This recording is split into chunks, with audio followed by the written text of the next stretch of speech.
Why reconnect Lost Lagoon to the ocean? I mean, this has been, the way things have been for more than a century. It was disconnected. What's the problem? So as you mentioned, yeah, there's been a lot of sediment buildup in Lost Lagoon. It's separated, so it all sort of gets this kind of road runoff. And because it's so shallow in the summer, it heats up a lot. So the warm water temperatures, they cause algal blooms, there's fish die-offs. It's the water quality in there really just doesn't support a lot of native species in life. So it's quite like an unhealthy habitat right now. Okay, and so what are the actual problems that will be solved then? That's why it's unhealthy. Is it the algae bloom that's the biggest problem?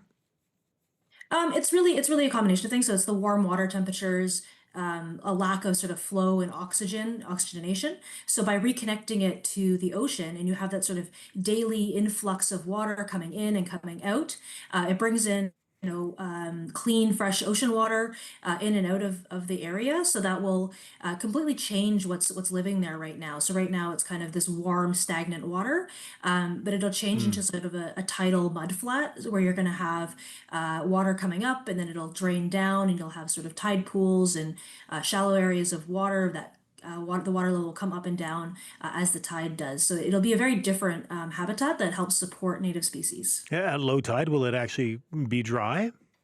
I wouldn't say Not dry, but dry, it'll but be, muddy. It'll have some mud flat aspects to it. There'll be kind of more topographical changes. There'll be some high points and some low points.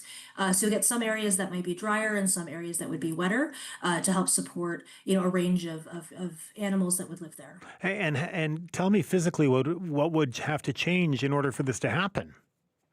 So I believe it's essentially constructing some culverts underneath the causeway that would allow the water to flow in and out. So before the causeway, that was an open channel, but this would sort of be creating pipes there that would allow the tidal water to come in and out. So this isn't talking about, we're not talking about digging up the causeway and building a bridge. No, not exactly. No, it would be more, I believe, of sort of a culvert situation. And what is the distance? How long would the culverts have to be to make it from the closest accessible ocean into Lost Lagoon? I don't think they're that long. I don't have the exact number, but really it's just a separation right now of the causeway. So it would really just be sort of under the causeway to connect them back again. And what does a project like this do to fit into the city and the Parks Board's kind of broader climate resilience planning? Yeah, it's really about creating natural habitat. There's an educational component when people come and visit Stanley Park to see what the native habitat would look like and has looked like for millennia. To see that kind of natural habitat, and I think that really fits into some of the park board's goals about supporting the natural environment and education.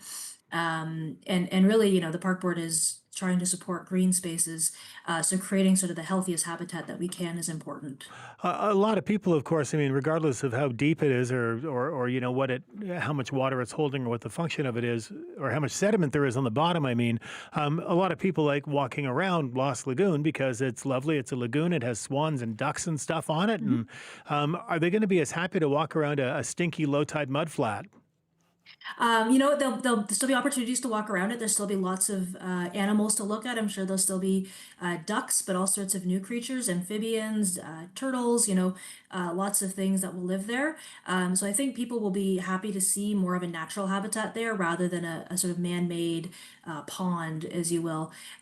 So this will be, I think people will enjoy seeing more natural habitat.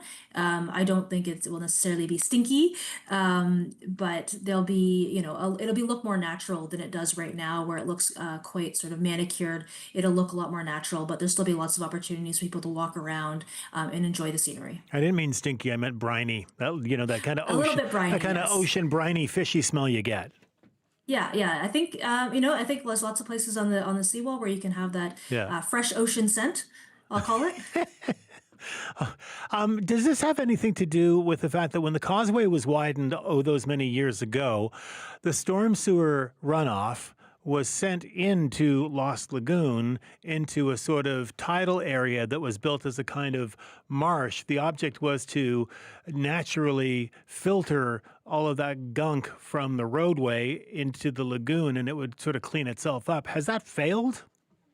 I don't think it's failed, but I don't think it's necessarily the best solution. It is a good solution. It has done a really good job of helping clean that road runoff as it goes into Lost Lagoon. But that's been in use for so long. It does require regular maintenance to dredge out that material. So it isn't sort of a set it and forget it type of situation. It's a very it's a those stormwater treatment components require a lot of maintenance, whereas this would sort of be a lot more natural in terms of the natural flushing of the area. I don't think that the that stormwater treatment area was a failure, but I think we can do better. All right. Commissioner, thank you very much for your time. We appreciate it. Anytime. Take care. That is Park Board Chair Laura Christiansen on reconnecting Lost Lagoon to the ocean.